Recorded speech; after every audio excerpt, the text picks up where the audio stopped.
Is it? Okay, we're officially live. This is the part where we drink. Okay. And I lose viewers because people are like, why does this girl get online and just drink in my face every day? So weird. Well, at least it's a cup with a straw in it. Well, If it was just a wine glass, Jody, I'd be concerned. be concerned. No, this is the new. I've been raving about this on Instagram. I get no endorsement whatsoever from McDonald's, although I'd be okay if they wanted to pay me for some of this content I've been doing. But they've put out a new smoothie for spring this year called Tropical Coconut Pineapple. Nice. That's what this is. And it tastes just like, be like, remember the old days when we would go to all-inclusive resorts in other countries, back in the old days? Yeah. It tastes like the drink of the day that you would like swim up to the bar and get, minus the alcohol. Right. And the sunshine. Yeah. And the heat. And the everything. But I was like, pick your battles. Like, okay, I can close my eyes and have a drink. And I'm like, I'm in a pool. I am in the Dominican. Everything is great. Add a little rum to this. I think it would be substantial. Yeah. I have not yet clarified, but I'm just thinking, are you still driving that 1982 Chevette? You bet. Does it still have that 8-track in it? Yep. Yeah, we got to get you some upgraded there first. Upgrade. So I'm not having coffee with you today. I'm having my smoothie, but then I pretend it's healthy. How are they? Are they really good? Like flavor wise, you've described it as a tropical non-alcoholic drink. Yeah, it's like Mexico in your mouth. Seems weird, but no, all their smoothies are really good. I like them at McDonald's a lot. Yeah. I'm sure they're jacked full of sugar, so they're not as awesome as I think. But I'm like, hey, man, there's fruit in here. Me and my son, we have a smoothie on the way to school. Yeah. Nice. Is he still in school? Like, is he physically in school right now, or are you staying at home with him? No, he goes to a small rural school, so he's only in grade 6. So they're still in-person classes. So good. I'm sure it's good for him as well. I'm sure it's good for both of you guys.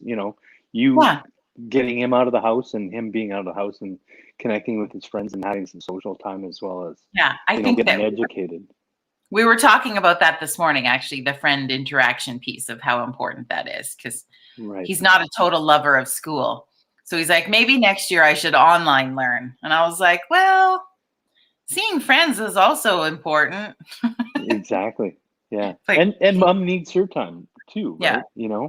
I certainly empathize with a lot of the parents who are working, teaching their kids, like doing the whole virtual situation at home. Like, I mean, that's got to be tough for people to go through right now. And Maria and I are at a stage where all our kids are out of university now, and it's an empty nest situation. But I can't imagine with 4 kids, her looking after the house and having to educate the kids and keep me at bay, if I'm not bugging the kids and saying, okay, it's time to go outside. It's phys ed class right now. Right now. Yeah. Let's put on your rubber boots. We're going to play in the ditches. Morning, April. Good morning, Cheryl. Good morning, Melodyne. Good morning, Mike LaBelle. My mom's here, Tara. There's my mom. Yeah. Hi, Mom. Well, and speaking of seeing Mike there, I'm like, you better say hi to Mike, or we're both in trouble. Well, Mike's got 4 daughters who are at home schooling because they pulled them out of the classes this week. So he said the biggest, and his wife's a teacher. So that's 5 people that need the internet at the same time in the household. And who owns 5 computers? Nobody, right? Nobody. Yeah, exactly. It's crazy.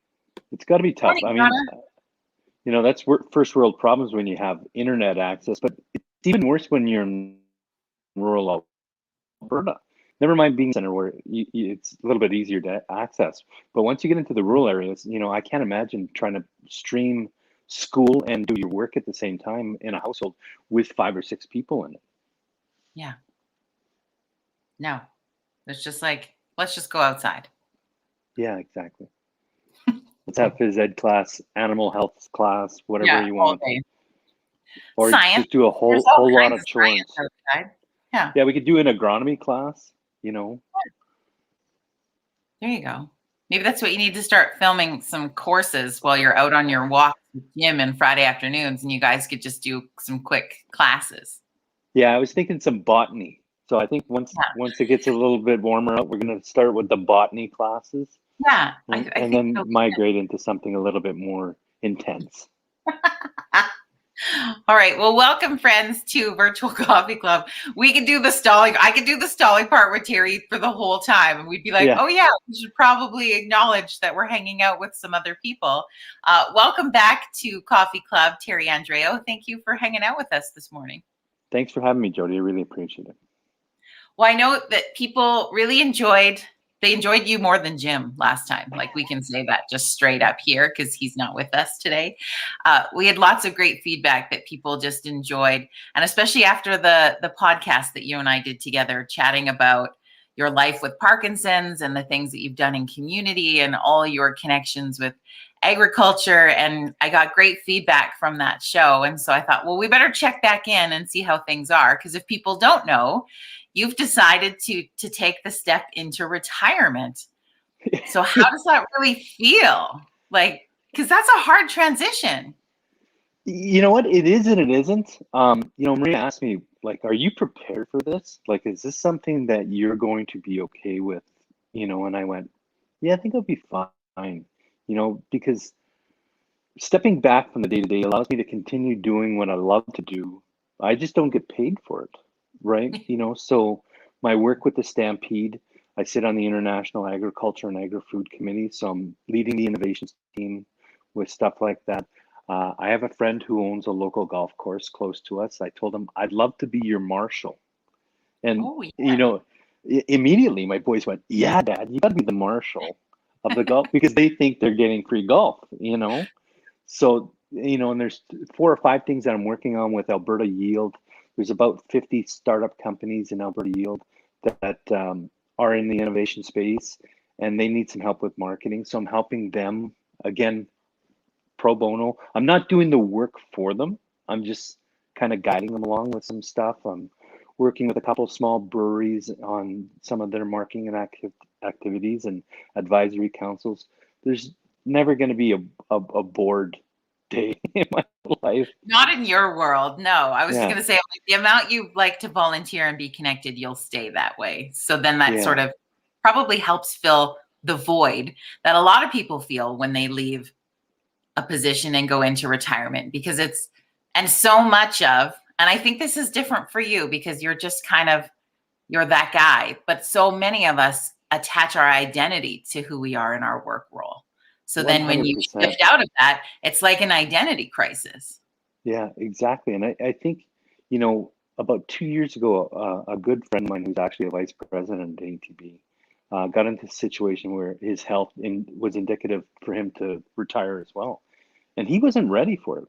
Like he said, I'm not prepared for this. I sat on a few boards, I sat on a few councils, but connect me to a few people to help me stay visible in the community and feel like I can still have worth and contribute. So I helped him do that. And then I kind of went, I've got to prepare for this as well as everybody else does, so he said he had no hobbies. He really didn't do anything on the side because he was always consumed by business and family. And I think having gone through that situation with him helped me prepare myself for what I'm in right now. And, Maria laughs at me because I don't have a schedule. And all the meetings that I'm taking are ones that I'm actually enjoying being part of, so, things are normal. They're really normal. Like once I'm done with this, I've got a couple of things on the go in the next couple of hours that's going to keep me busy. And the days just seem to fly by incredibly quickly. And yeah, I'm ready for it. I am. I'm adjusting. Was the choice into that it was the right time? You feel you're the right age, or is it tied a little bit into your Parkinson's? I think it's a combination of everything. I'm lucky when it comes to the medical health issues.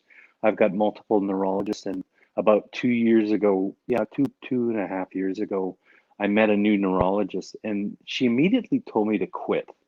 Retire, take advantage of life. And I kind of went, I basically told her no in a couple of different words, but Yeah. and I felt it was a blanket solution to the disease. She didn't know me. It was the first encounter that we had. She didn't know what stage I was at. All she knew that I had Parkinson's, and to quit was the right thing to do. And I kind of went, I'm not ready for that. And that was, well over 2 years ago. But the normal path of progression is to do that, to take stress away from you, to enjoy Mm. life. And, as we got into the 5 year period, I kind of looked back, and with the isolation issue and the lack of social, I kind of went, maybe this is the right time to do it. Leave the team. They're in a good spot to leave them. It's the end of the fiscal year. A lot of the things that I do have me out and about, and I can't be out and about. Yeah. Maybe this is a good time to adjust. And I made the decision with Maria and with the whole family, and the kids were involved with it, and said we are going to do this. And everybody agreed, and all the kids come back on a regular basis with, here's what I need you to do for me, Dad. Your daddy do this just went, oh, yeah. Yeah. So Maria and I are spending a lot of time together during the day because she works typically in the evenings. So Yeah. we're getting to adjust to life the way that it's going to be for the next while. Well, I'm glad she gets her break from you. That's important Yeah, also. very important. Very important.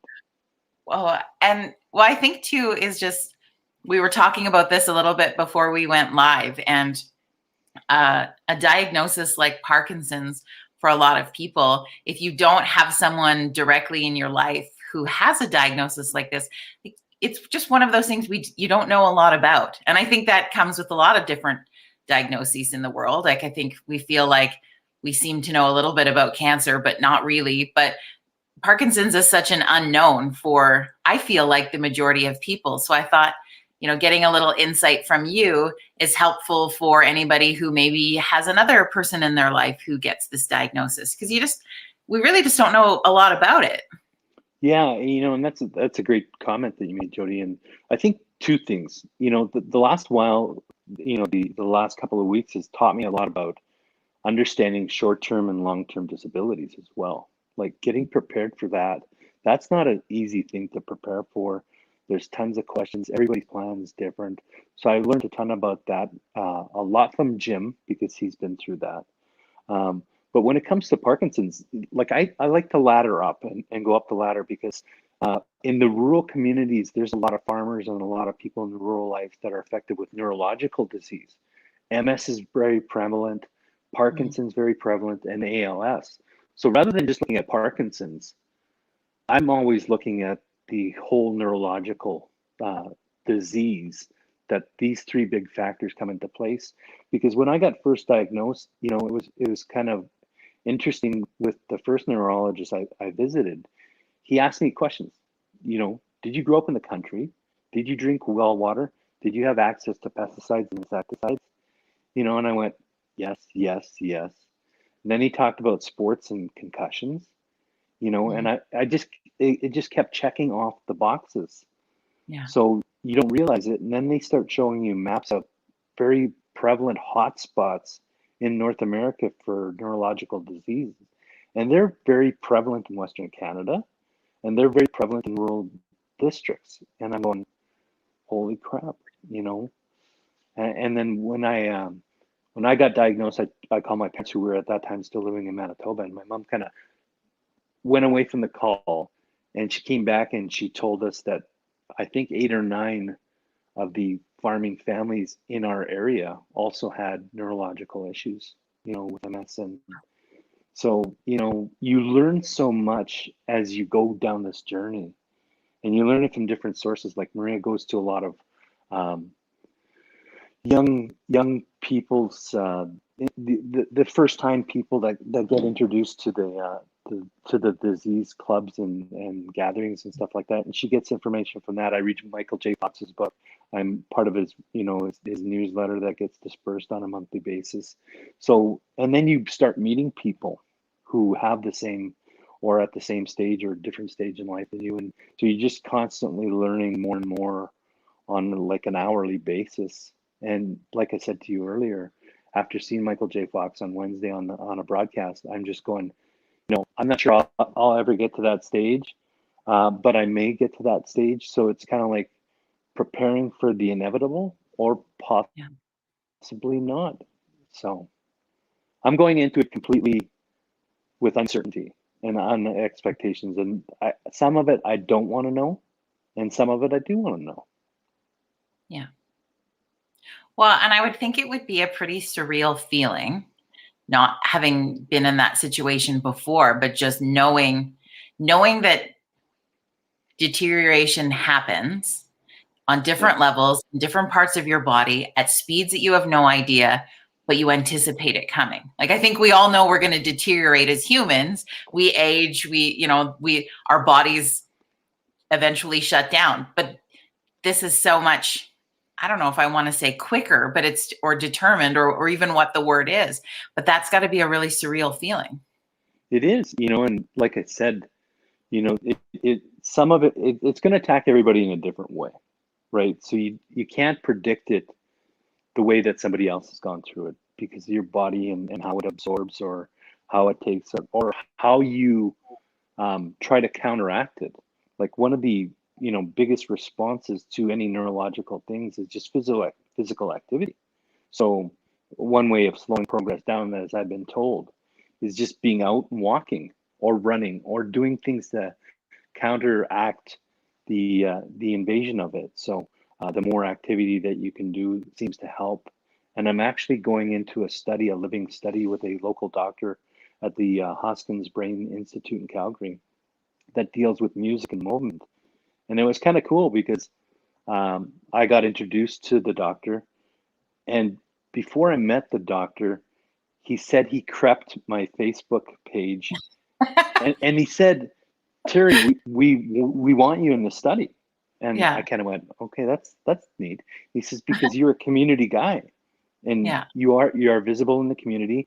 You're younger, so your utilization of technology is going to help this. But the fact that you're in this study, you'll broadcast it, you'll promote it, you'll hopefully see success that we want to see, and that's what we need." And I kind of, damn, that's a good feeling to have, that somebody want, but him as a doctor took time to go and creep my site and actually see, and he says, "Wow, you got a lot of followers, you got a lot of people engaged with conversation." And I kind of went, that is so neat to hear. Yeah. You're like, oh, I'm the Parkinson's influencer now. Isn't that the term everybody's using, influencer? So exactly. I'm trying to get money from McDonald's. You're trying to get it from Parkinson's. No, I'm just kidding. Yeah. Well, that's neat. What is the biggest, I guess, for you in the last, probably couple of years, as things have progressed for you? What are the biggest things you've noticed in your own self thus far? Probably the fact that I want to say about 3 years ago, Maria and I were hiking down in Utah, and we were in a river, and I slipped, and I landed on my hand, and I've got dystonia on my hand.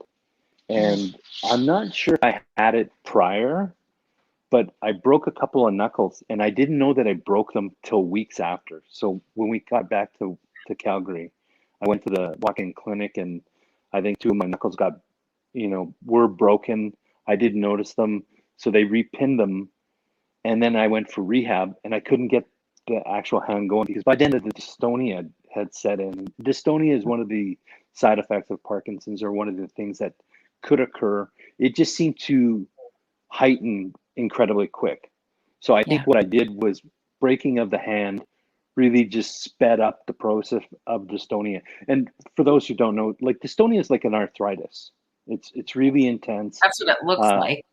Yeah, exactly. And it looks like my hand's mangled, basically. So I can use it, but it has a little bit more limited utilization than my right hand. But that's probably the biggest thing that I've noticed. Certainly Maria sees me in a different light. She sees me, some of the my voice will accelerate or decelerate, or go higher pitch or lower pitch, which is again one of the side effects that you have with Parkinson's or any neurological things. So I think if you asked her, she'd probably see it a little bit different than I do it. That's probably the most evident thing for me, that having dystonia in the hand is probably the biggest thing that I notice. Yeah. And I guess the rate at how that could progress of any other symptom. Like you have no idea of that.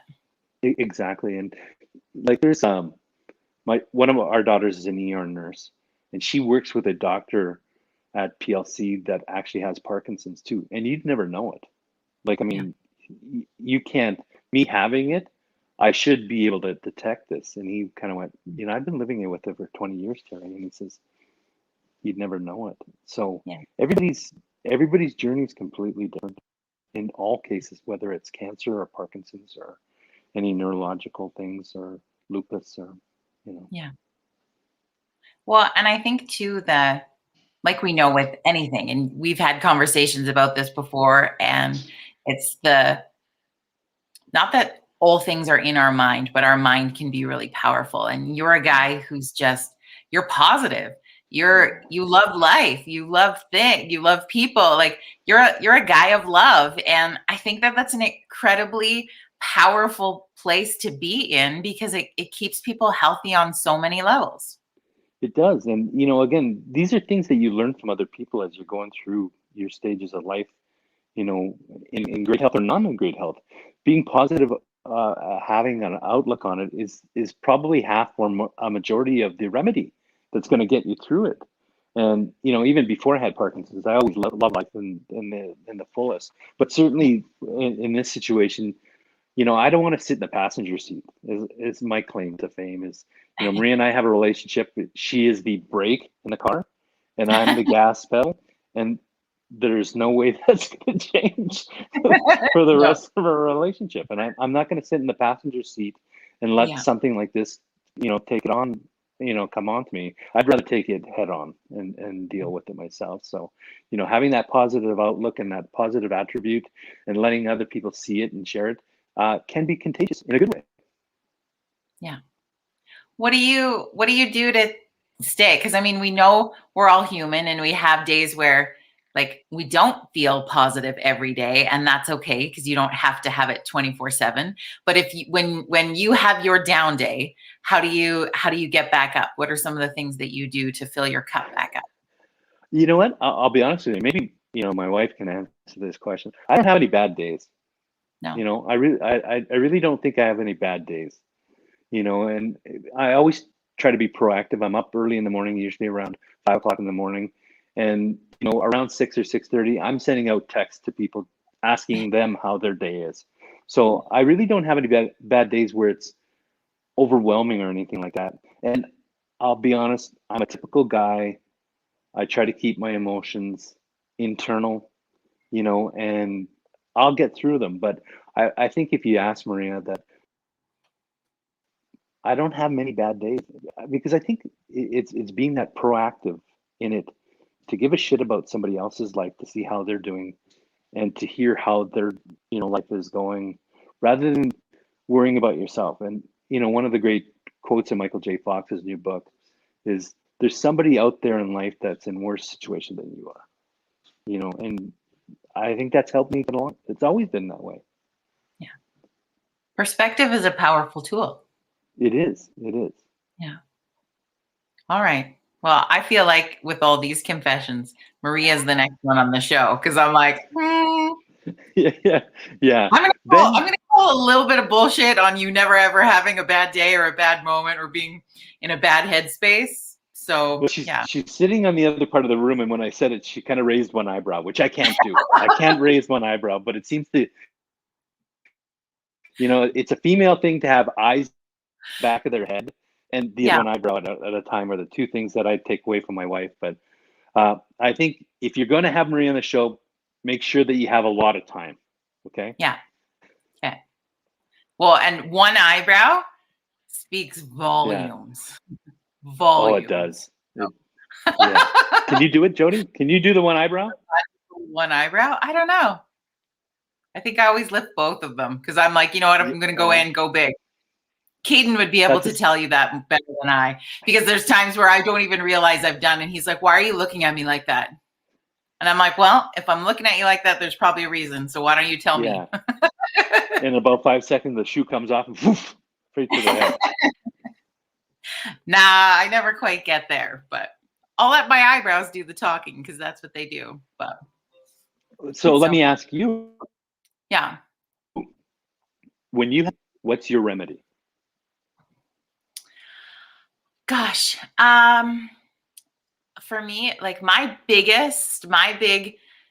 stressor, I actually use in like a literal metaphor, if that even makes sense. So I'm a big bath person.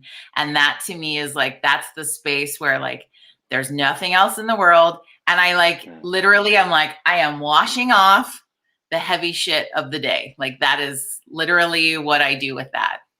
But going outside, like being out in nature is always a big thing. Hanging out with my kid, right? Like kids just always make you, well, not always. Sometimes they're really good at making you feel shitty, but most of the time that's just fun and that's just pure joy. And I'll do lots of different things. I like to lose myself in a book. I do a lot of journaling. But I think my biggest cup filler is when I get to connect with other people. Like I'm a big people person. And when I get to hear what's bringing them joy, what they're thankful for, what somebody's gratitude moment is, when I get to do an interview with somebody and hear their story, I'm just like, this is what I was supposed to do in this world. Yeah. So apparently there's a lot of things. So you've got multitudes of outs. Yeah. Yeah, I don't sometimes think you realize it. As you were saying things, I'm going, there's certainly things, and again, I don't have many bad days, but we like to do things really simple and we'll just go out and watch the sunset, over the Rockies, but I don't think we do it as a reason to get away from a level of stress or anything like that. We just enjoy doing stuff like that, sitting around a fire,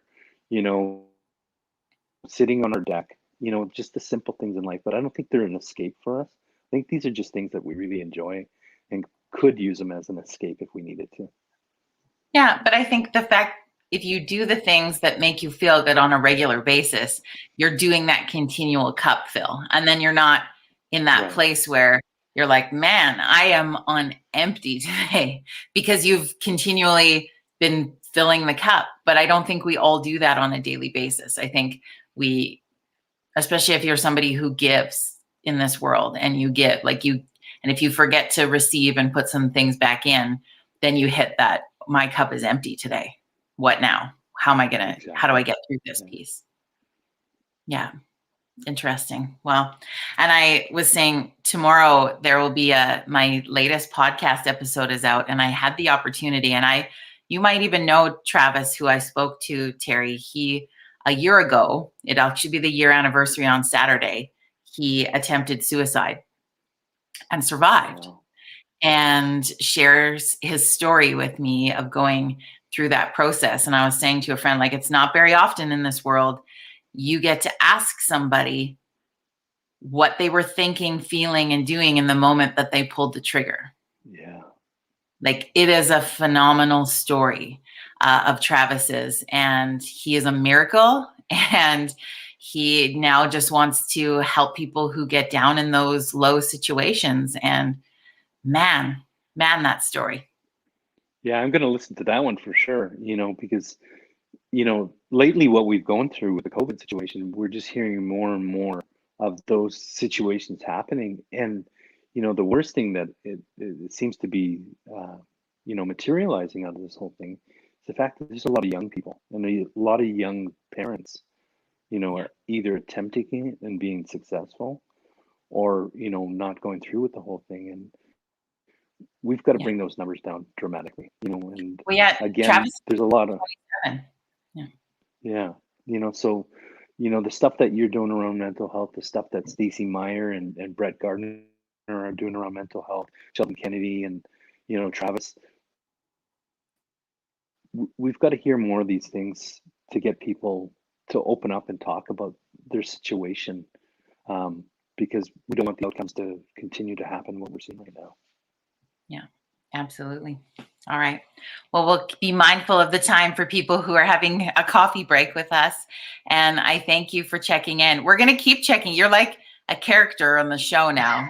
So we have to just keep checking in every couple months, see what else you have got going on in this world.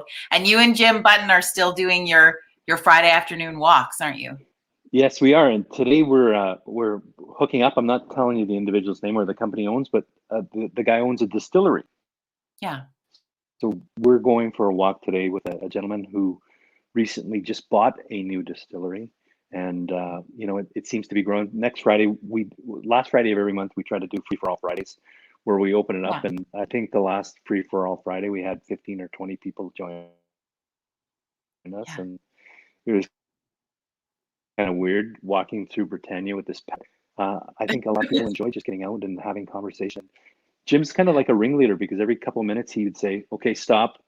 You walked with that person. You change up." So it's kind of like a line change, So everybody Yeah. gets exposed to somebody different, and there's always Yeah. something new to the community, which is really nice. And they are therapeutical for a lot of people, and it's a good thing for a lot of people to get involved with. Create your own little walking group, Yeah. and that's Well, the word that I would leave with people. You joined Team Vijay, so we're pretty excited about that walk we're going to have in July. Yeah, you got to tell me more about that because I put up my hand and I said yes, and I didn't even know what I signed up for, Jody. I know. Don't worry, I'll keep haunting you about it. You just got to physically register. But yeah, we're now, I think we're just over 36 people Canada-wide on our team. We are in BC, Alberta, Saskatchewan, and Ontario. And yeah, we're looking to add all the provinces. So if you've got friends in Manitoba, we need some Manitoba registration. It was just my personal goal that I was like, once people started wanting to be a part of it, and really we're going to go do a 5K walk or a run, depending on what you want to do, the first week of July. And all the proceeds are going to mental health programs for women. Yeah. Cool. Now I know. So I kind of thought that's what it was, but I just, I kind of went, yeah, count me in. And I really do. You're like, mental health, walk. I'll do whatever you want. So exactly. And so we have a fun name, of course, and a little group, and we're building community in a private group between now and then, for some people are training to do the run portion, and we're having conversations around mental health, and we're just, building community around it. So I'm glad you're a part of it. Thanks for having me. And now that I know more, I can help distribute the word and get people involved with this. I'll send you some more details so you can put it up. But thank you for having coffee with us today. Thank you, friends. And Jim and I can do ours today. Yeah. Fun Fridays are so good. Bye, Mom. Bye, Mike. Bye, Mom. Bye. Bye, everyone else. Darlene says, good luck with your retirement adjustments. It's an interesting change. So Thanks, it's good. And tomorrow morning on Coffee Club, we are going to be joined by a panel of people who love volunteering as we wrap up the celebration of Volunteer Week. So we look forward to connecting with some super volunteers tomorrow morning at 9. Have a great rest of your Friday, everybody. Bye.